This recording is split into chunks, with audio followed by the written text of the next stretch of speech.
can we get right again with China simply by sorting out our trade situation? You know, the confrontation for 2 years was about trade. I mean, that's what they were fighting over. And now one of the few things holding the relationship together is trade. I mean, whatever one thinks of the deal that they struck in January, there is a trade deal, which both sides are still committed to. I mean, everything else is just slid dangerously.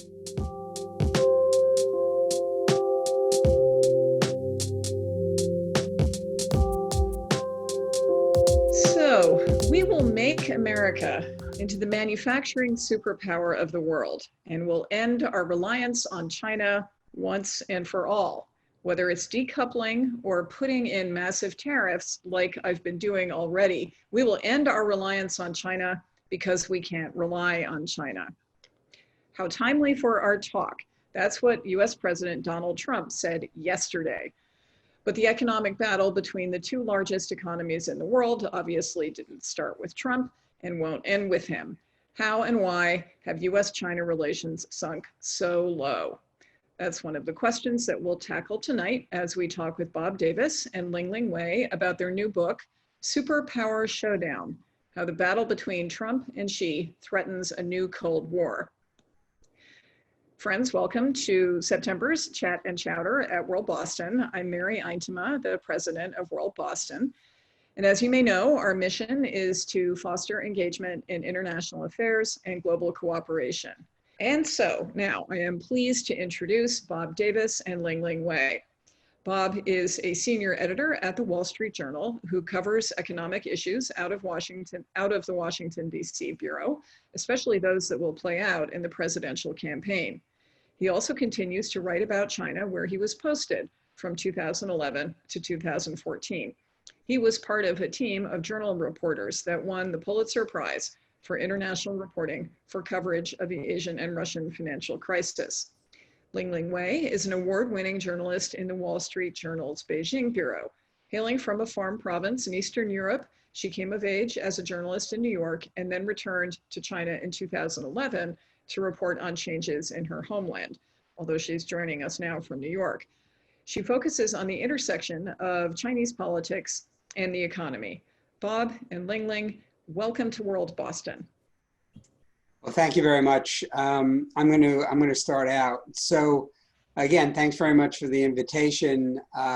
We wanted to talk to you about our book, Superpower Showdown. I mean, what we were trying to do is tell the definitive history of the U.S. China trade and economic relationship, pretty much starting in the early 1990s, but focusing enormously on the last 3 years under Donald Trump and Chinese President Xi Jinping. I think Lingling and I have been covering this story intensely. It's largely all we do for the past 3 years. And, you know, we wanted to tell it in a longer form. So our advantage, I think, over our competitors, I believe we did have one, was that we were able to report from both capitals. I was in DC, Lingling was in Beijing, although sadly she's no longer there because things have gotten so bad that they've thrown out American reporters, including Lingling. But, you know, for those 2-3 years, you know, she'd get a tip and tell me, you know, what she heard, and then I'd run it by American sources or vice versa. And it just gave us just an enormous advantage because, you know, the people that we were talking to understood that we knew what we were talking about, you know, that they felt more of an obligation to respond, even though, I mean, this administration in Washington is a very difficult administration to deal with for the press. And however difficult it is, it's nothing like trying to deal with, you know, the government in China or the Communist Party. So, you know, one of the reasons to write the book and one of the reasons we covered it so intensely is because we think this is a major turning point in U.S.-China history. It is the moment where the two countries have gone from engagement to disengagement, from working together for sort of a common destiny to separating.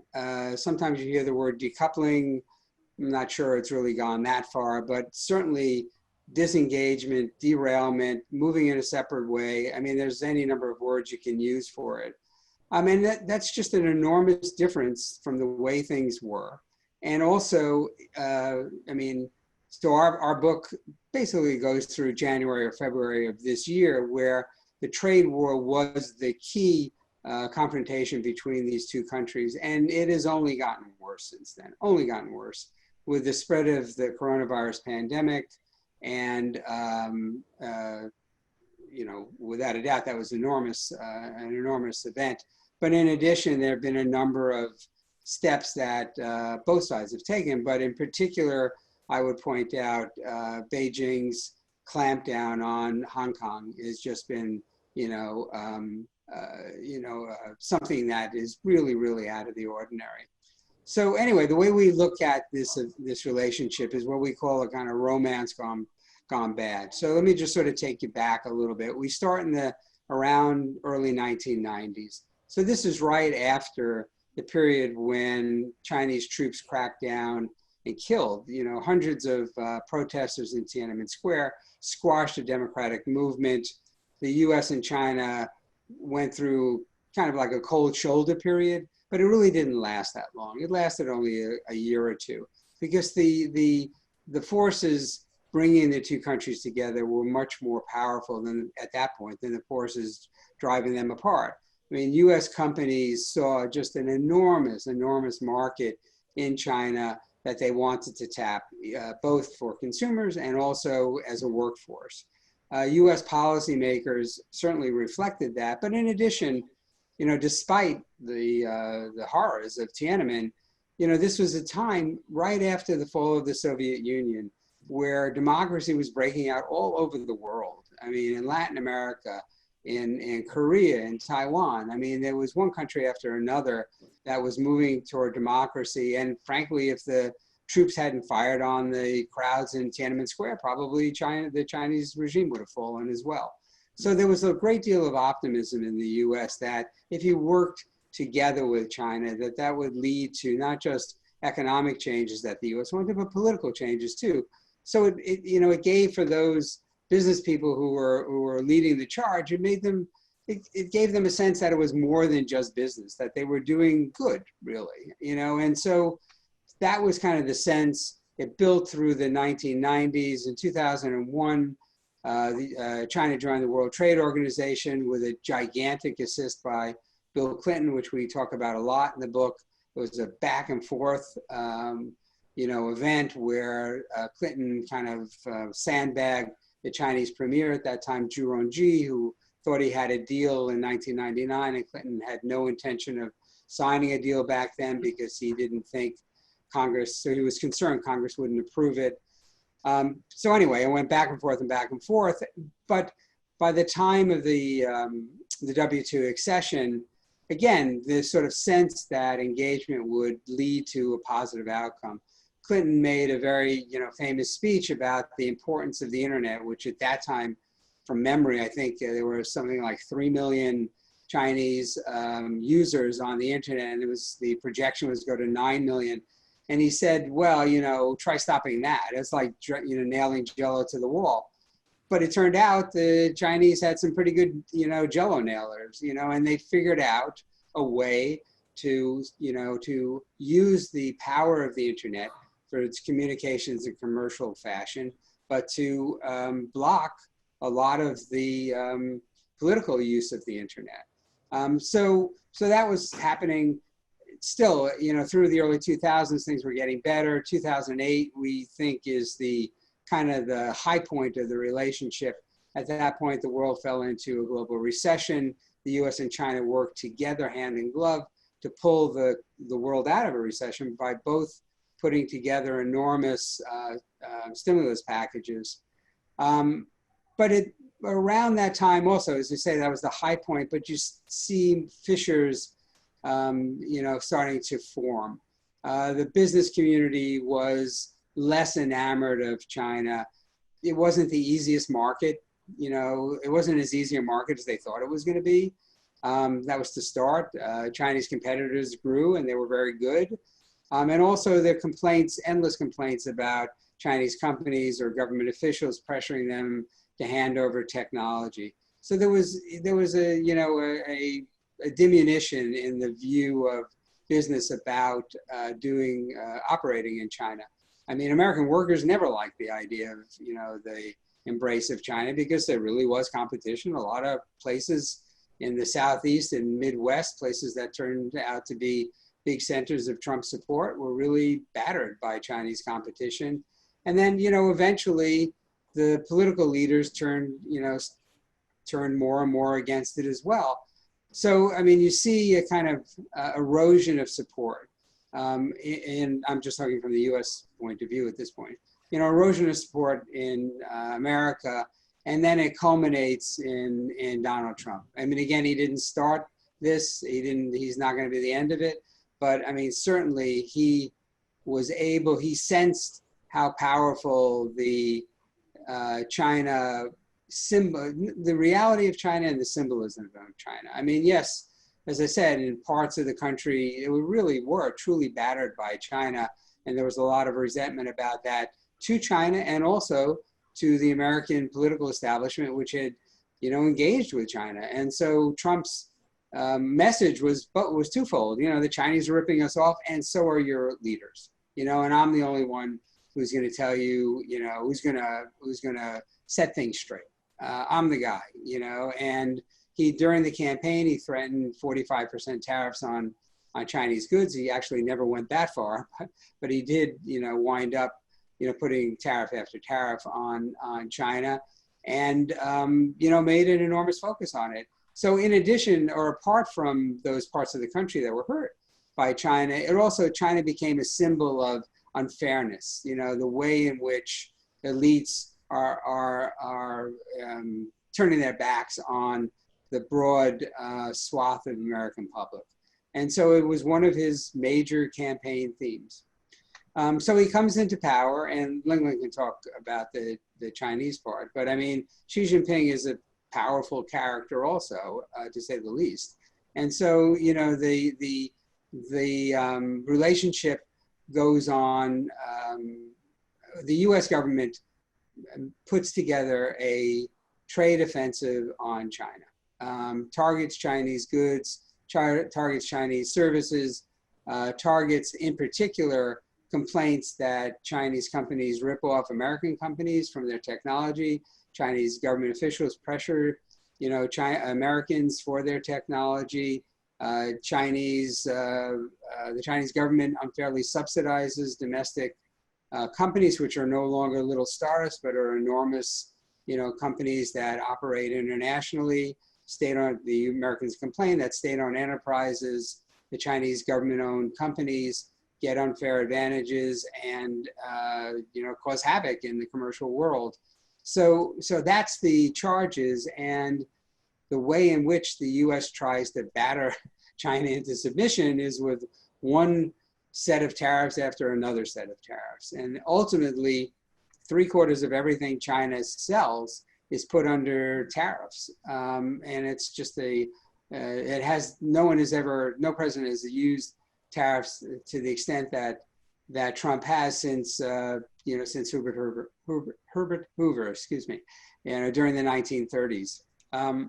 So that's kind of where we are. And I think part of the book, a good part of the book, is to talk about, you know, what we found on both sides. So I'll just give you a sort of sense of the American side, and we're happy to answer questions on any subject. But so for all of what I said about Donald Trump, you know, confronting China, campaigning on China, confronting China, he wasn't really the China hawk in that administration. I mean, the way to think about Donald Trump and the way we talk about it in Superpower Showdown is there's two Donald Trumps, or at least two, I suppose. You know, what we call blue-collar Trump, the Trump of the campaign, who really did mean it when he said that, you know, China's ripping off America. And then there's also Wall Street Trump. You know, I mean, the politician and the businessman who looks compulsively, obsessively at how the market's doing. And when his China offensive started to tank the markets, which it did at various times, he would back off. And so you would see these giant zigs and zags of American policy because, because there were these two Trumps, and he hired people who thought China was the biggest challenge to America since the rise of fascism in the 1930s. Genuinely felt that, genuinely thought that that's why they wanted to sign up in the government. But he wasn't one of those. And he also hired people, and those people would be, people like Peter Navarro, his trade official, Bob Lighthizer, his trade representative, sometimes Wilbur Ross. And then he also hired people who thought, yes, China is the problem. The Chinese policies are definitely a problem. But, there are a lot of problems in the global economy, and it's one of many. Can't let this get out of hand. And he wasn't one of those either. Those would be people like Gary Cohn, the National Economic Council, Steve Mnuchin, the Treasury Secretary. And so you would have, fight after fight of the what they call the globalists, the people who were looked and worried about the global economy, the state of the global economy, and the people that they called the nationalists, the people who thought they were, at the gates, fighting fascism. And you would see, again, the policy careen from one side to another. I'm going to stop on the Washington side now and just say, and again, we can answer questions about it. I mean, right now we're at a period where, blue collar Trump is in full feather. I mean, he's campaigning once again China's gigantic issue. It's in part a way to distract from COVID, but also it is, again, the symbol of unfairness, elites turning your back on it. But you see one initiative after another over the past 6 months. So I'll stop there and turn it over to Lingling. Sure. First of all, thank you so much for having us here. It's really a pleasure. I'm just going to talk a bit about, the China part of the book. Obviously, to begin with, this book is really a tremendous gift in both of our lives, for sure.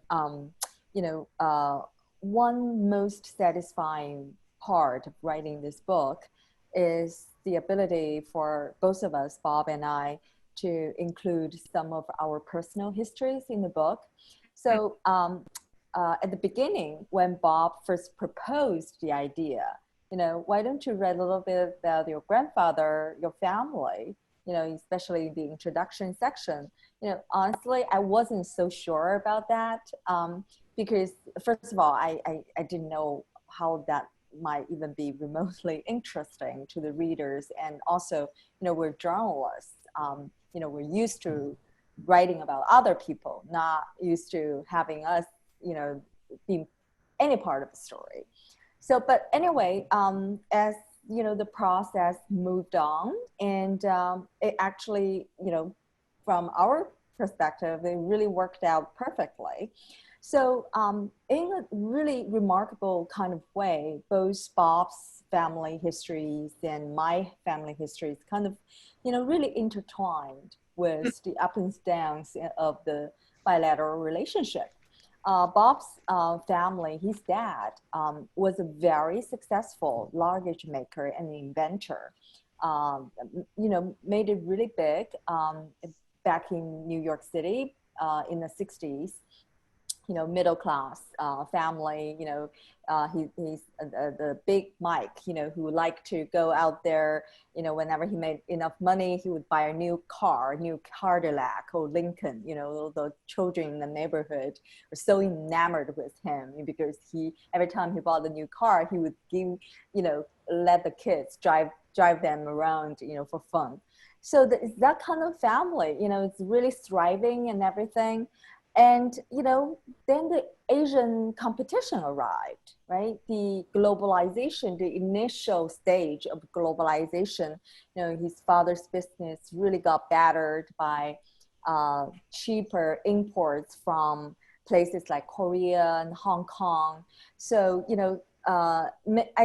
this line just stuck with me. Like many years later, Bob would say, he was covering global trade. And all of a sudden he realized, I actually am writing about something that bankrupted my family, because his dad no longer could compete with, the kind of cheaper,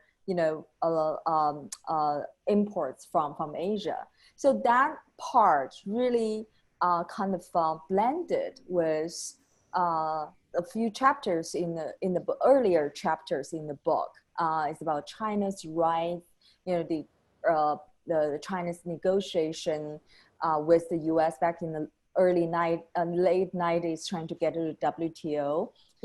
So his story, his personal story, really blended with that period of time well. And if you read the book, you can see quite a few passages that, when you read Bob's story and read those chapters, you could get a really clear sense of picture of how that really affected people, at this personal and human level. I'm from a Chinese military family. My grandfather marched with Chairman Mao during the Long March in the 30s. And both my parents, they spent almost their entire lives, careers in the army. And I grew up in China when China was just opening up. And, I got to come to the United States to pursue higher education, got a job with the Wall Street Journal many years later, and became an American citizen. So American dream fulfilled. And then I went back to China to pursue my China dream, which is to practice independent reporting in China for a credible news organization, which is the Wall Street Journal. And then, everything had been going well. I got to work with Bob, just develop this tremendous, friendship and working relationship. Got to write the book, super happy, everything. And then COVID hit. And then just, you just really living and breathing the deteriorating of the bilateral relationship on a daily basis since early this year. I would say since March or something. And then it got so bad that both governments started to kick out each other's journalists. So, I left China in May as a result of the tic-tac expulsions of journalists. So my story is sort of like, also kind of mirrored the ups and downs of the bilateral relationship in a way. So we kind of tried to sprinkle some of that throughout the book as well. Bob and I really delivered the final transcript, I think sometime in March, right, Bob? So we only managed to include a little bit about the COVID, and the expulsions of American journalists in the book. But however, obviously we had more time. So because things just got dramatically worse, but still we're hoping, as Bob said, we're really hoping that the book can provide a roadmap in a way for people to really understand why the relationship has gotten so bad. So I would just, Bob has given a really good overview of what the book is about. I'll just add one more thing about it, which is, about, how we really try to hammer point the theme that personality really helps drive politics here. So part of the book really, Bob has done a really brilliant job describing the U.S. side, blue collar Trump versus Wall Street Trump, and the divisions among the Chinese, the U.S. negotiators. For my part, the book really tried to, portray what kind of leader Xi Jinping is. We went all the way back to his childhood. He was from a princeling. He was a princeling, right? Son of a Chinese communist revolutionary. Enjoyed a very privileged childhood. His family, has chefs, has nurses, had cooks in their families, and bodyguards, being driven around town in Soviet-made cars and all that. And all those privileges came to an abrupt end because of the Cultural Revolution. So he was dispatched to countryside, fed pigs, did all kinds of manual labor for 7 years. It was quite unimaginable for a lot of people, right? But that experience really didn't sour his faith in the party. Quite to the contrary, it hardened his belief in the party, because it's the party that made the revolution happen, and he definitely wouldn't let any of the sacrifices made by his father's generation go to waste. So that's really quite an important chapter in his life, and we try to bring that to life in the book.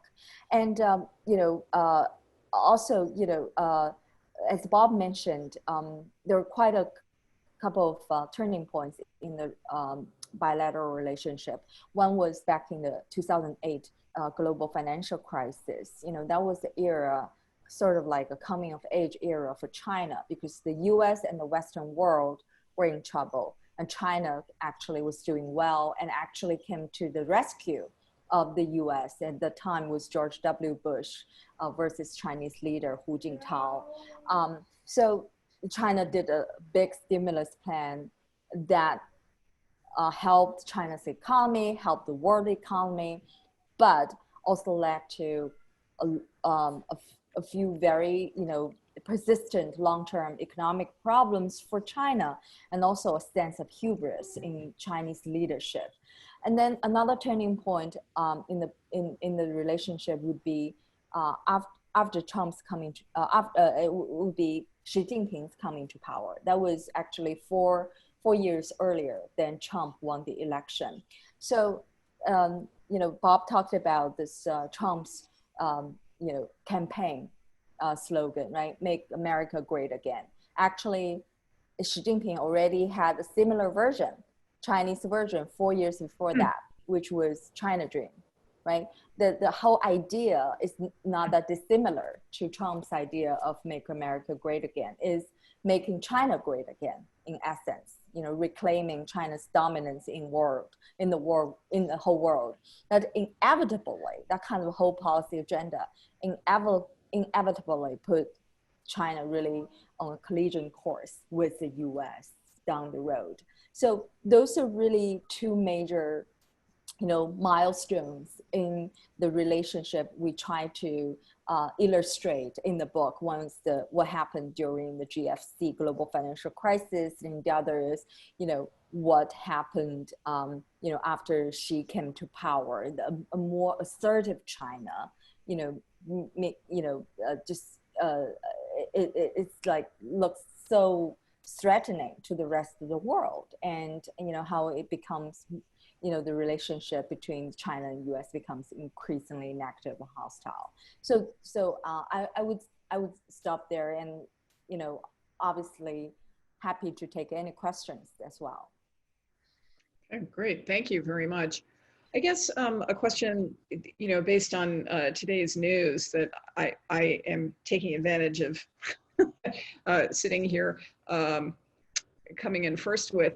What we're suggesting is that this romance was a trade romance or a financial romance, and it went bad. But we are faced with some very serious security issues regarding China, or the world is. Shooting on the China-India border for the first time in decades. Obviously, enormous tension in the South China Sea, potentially hacking. So can we get right again with China simply by sorting out our trade situation? No, I think what's been ironic to both of us, to Lingling and myself, is that, the confrontation for 2 years was about trade. I mean, that's what they were fighting over. And now one of the few things holding the relationship together is trade. I mean, whatever one thinks of the deal that they struck in January, there is a trade deal which both sides are still committed to. I mean, everything else is just slid dangerously.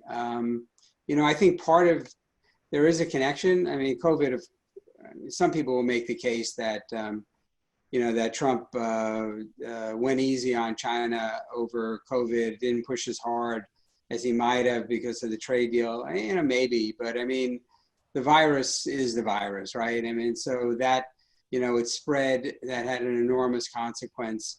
And then, but in addition, I mean, there are, as you say, I mean, all of these security issues that have come to the fore. So part of it would be pushed to the fore because of COVID and the US being angry and Trump feeling that, you know, his reelection was in the toilet because of what happened in China.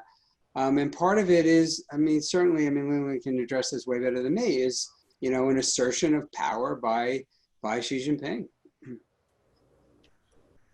Right. I would only add that, so I think one of the turning points really is the imposition of the national security law on Hong Kong.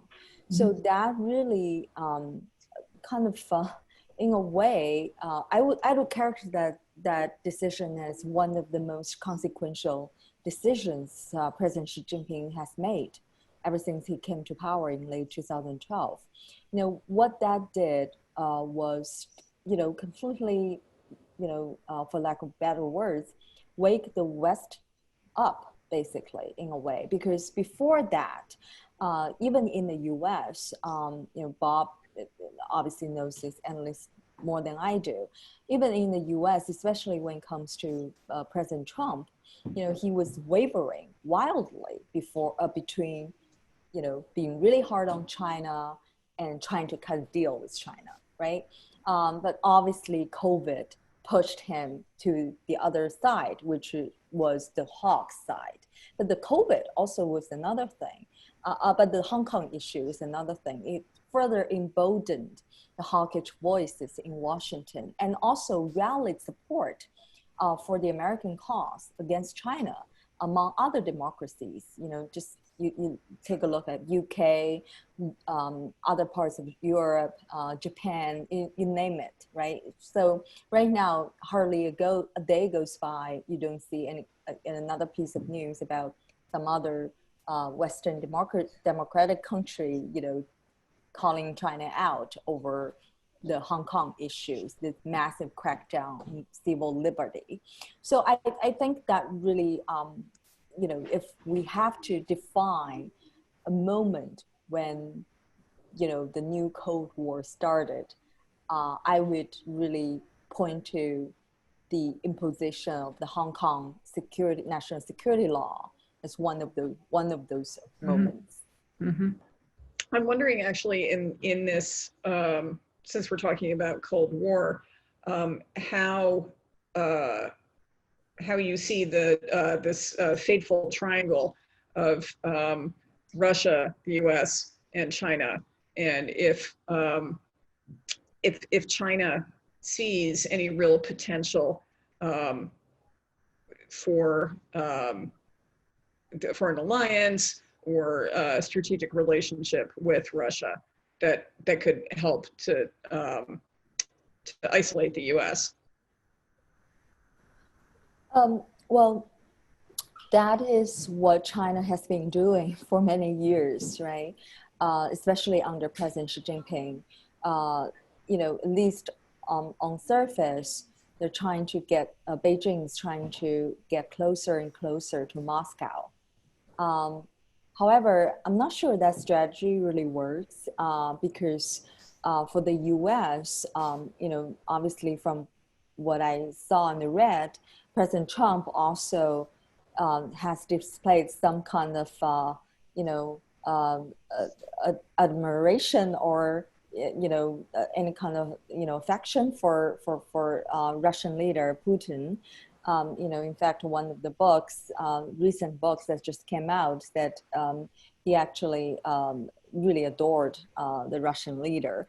So, you know, China, that's kind of a playbook. All sorts of countries have tried, right? You know, Hmm. you know, kind of trying to be friends with one superpower and, you know, form kind of alliance against others. And you know, back in the you know, that goes way back to explain how U.S. and China came together, right? In the late 70s, you know, the competition between U.S. and Soviet Union back then was a driving force for the establishment of the diplomatic relationship between the U.S. and China. So obviously, you know, China is trying to, you know, a bit closer to Russia, you know, use that as a counterpoint against the US. But exactly how effective that strategy is, you know, it's still hard to say. You know, one thing's clear that every country has their own interests. So it's really hard to, you know, say, you know, at any given point of time, like, you know, you can really make friends or, you know, to fight against a certain enemies. And, you know, we'll wait and see how effective that strategy is. Okay, thanks. All right, so Ed is with us. Ed, did you have a quick question for us? On the Great. issue of technology transfer, that seems to have been one of the main central points and also a really big talking point for Donald Trump in his campaign. If they came to you and said, give us some advice, how do we stop this technology transfer? How do we move forward from this? What would you tell them? Great, thank you. Not sure which of you wants to. Either, whoever What wants would to. I tell the U.S. government about how to stop technology transfer? I can't say that I have a great piece of advice. I mean, all I can, you know, gosh, you know, all I could kind of say is that basically the plan. Let me do this because I'm more comfortable talking about this as a reporter than I am as a sort of policy, you know, analyst. I mean, so what have they done? What they've done is they are moving to separate the U.S. technology infrastructure or ecosystem, however you want to think about it, from the Chinese. That's clearly what they are trying to do. They're trying to say to U.S. They are saying to U.S. industry, you know, frankly, get over it. I mean, you know, you're not going to have as big a part of the Chinese market as you once did. But the question is, that certainly will hobble China in the short term, without a doubt, because Chinese companies are dependent on American technology, and a lot of the infrastructure is so woven together that a lot of foreign companies, a lot of Japanese and European companies use American technology also. They're blocked, will be blocked from selling. The question is, you know, you're forcing China into a situation where they have to find a different supplier or have to, you know, develop it themselves. Are you, I mean, the bet is that you're keeping the U.S. ahead. The gamble is that what you might be doing is giving China a greater incentive to go on its own and to cut off American technology, in which case the U.S. companies will have less revenue, less money to spend on R&D, and also have less of a sense of what the Chinese are up to because they won't be their suppliers. Right. Okay, so I think we're going to Sanjay Verma. Are you with us? Yes, thank you. Okay, go right ahead. Great. So Bob and Yingling, great book, and you know, a great insight into what's happening between China and the U.S. I have a question which, you know, I've been trying to grapple with for some time. The premise of the relationship between, let's say, U.S. and more largely the Western world with China was essentially premised on the fact, let's do trade with China, and you know, in the process, we'll bring Western values and democracy into the Chinese system. And on the other hand, when the Chinese looked at the WTO and all of those trade organizations, they saw that as an opportunity for trade, and that's where they thought it started and ended. They never believed or thought that there would be the softer piece, you know, kind of attached to this trade. And I think the big issue that we are having here is there is this huge mismatch between the Western world wanting China to look and feel like the Western world, and China is saying, no, we never agreed to that. Okay. And oh, by the way, if you look at the WTO rules, we are following all the rules. So where is the problem? Okay. That's a vexing question. Yeah, no, I mean, I'll just say something very quickly and Lingling can answer. I mean, yeah, I think you're right. I think that's, you know, without a doubt, the U.S. thought that, and Europe thought that, not that China was signing on to becoming ultimately a democratic country or a capitalist country, but that inevitably kind of, it was almost Marxist, I guess, in a way, that it was sort of economic determinism, that the economics would draw these countries together, and it's impossible for China to advance economically without advancing politically. I mean, but the Chinese government clearly did not look at it that way, and whether they succeed or not, we'll see. I mean, it's a challenge to everything. It's one of the things I love about, covering China is it's a challenge to everything you ever thought you knew. I just quickly add one thing to what Bob just said. I actually think the West was successful in a way. The whole, that really explained why Xi Jinping really tried to strengthen the ideological control of the country. Because the opening up since the 2001 WTO entry obviously spurred huge economic growth in China and exposed many Chinese to the West side world. Economically speaking, China really developed tremendously. At the same time, the party itself, the ruling party itself, was really lagging in terms of trying to catch up with the kind of progress the society and the economy overall have made.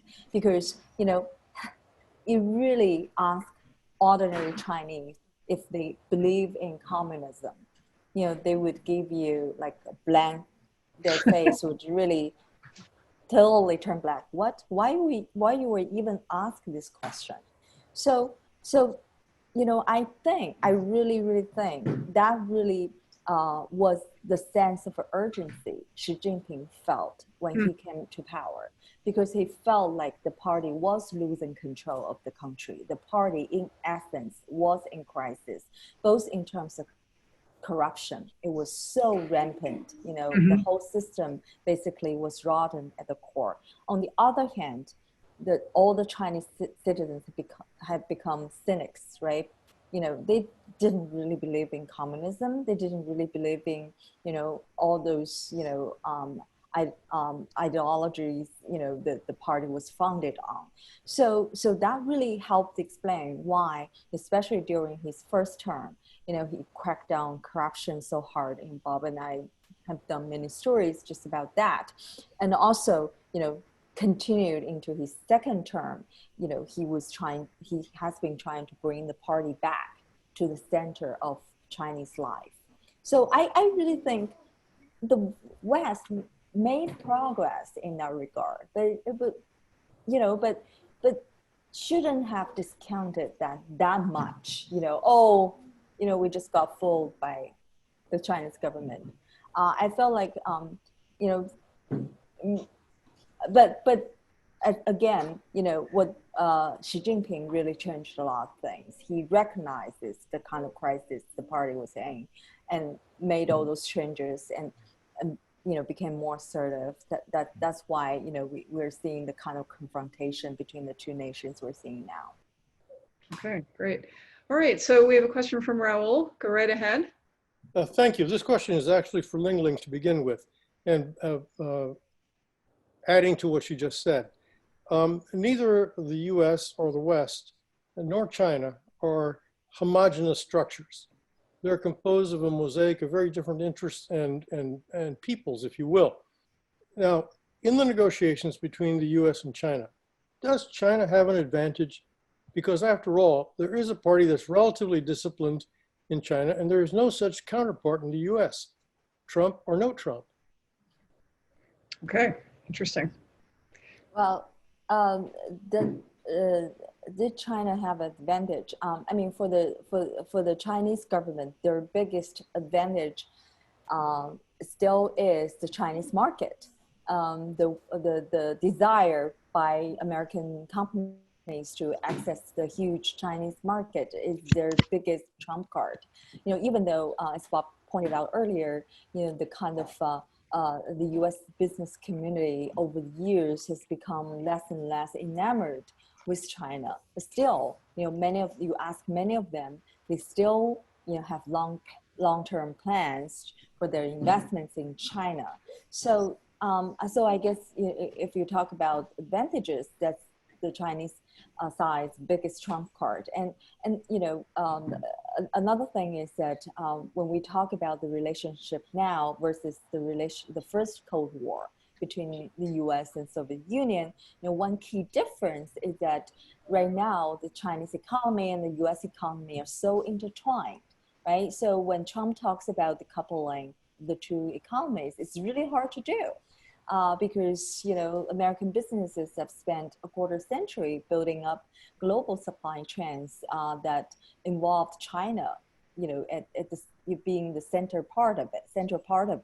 So it's another thing that make it really hard for the hawks in Washington to push forward with that agenda.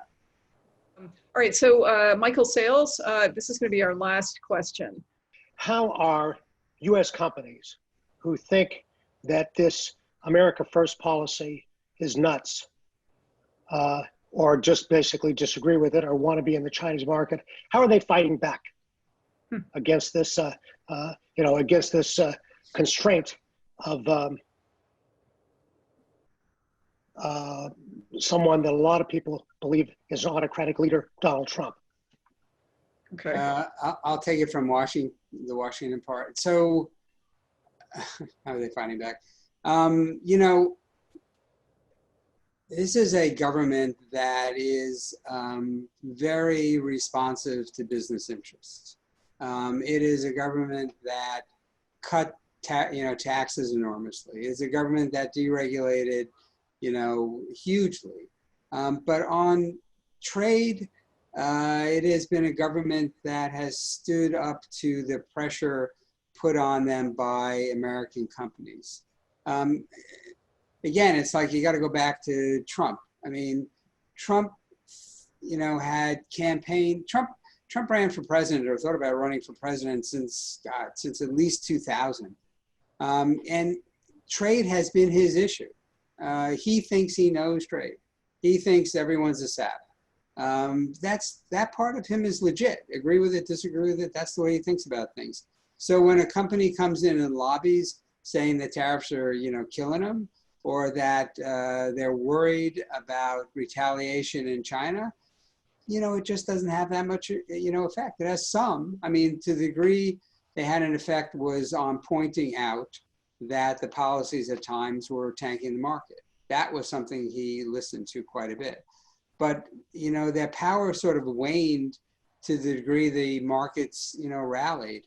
I mean, largely what business operated as in this realm, not in other realms, but in this realm was sort of as messenger boys, that they could take messages to the Chinese and relay messages from Chinese leaders to them.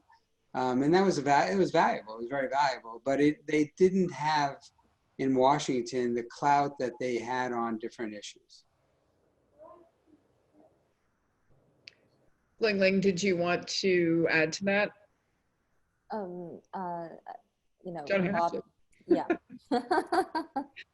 Okay, so in the last very few seconds, I've gotten a number of questions. I'll try and knit them together, but essentially about energy. China can, decoupling is something that we've heard about more on the China side than the US in the past. I mean, cutting off the internet, maybe even a separate currency, but how can China truly remove itself or isolate itself from the US or the world economy when it is so dependent on energy from the West and from other sources? China is buying a lot of energy from Russia, right? Yeah. How about the end of the petrodollar? Do you think that's something that is truly on the horizon? End of petrodollar. Well, if China could truly challenge the U.S. Essentially by ignoring the dollar, by starting its own currency, and then we would be out in total isolation. No? Well, I think it's, you know, it's a long way. China has a long way to go in terms of, you know, trying to replacing the U.S. dollar with Chinese renminbi. First of all, you need to have a, you know, fully liberalized capital account. You know, the money can move inside, into, and out of China freely, right? Mm-hmm. That's the basis for having a global currency, and China is nowhere near that. Also, if I just might add, I don't think China wants to decouple. It's the, all right. It's the American government that is pushing decoupling. The Chinese government is happy with this sort of the global economy the way it has been. I mean, they benefited enormously.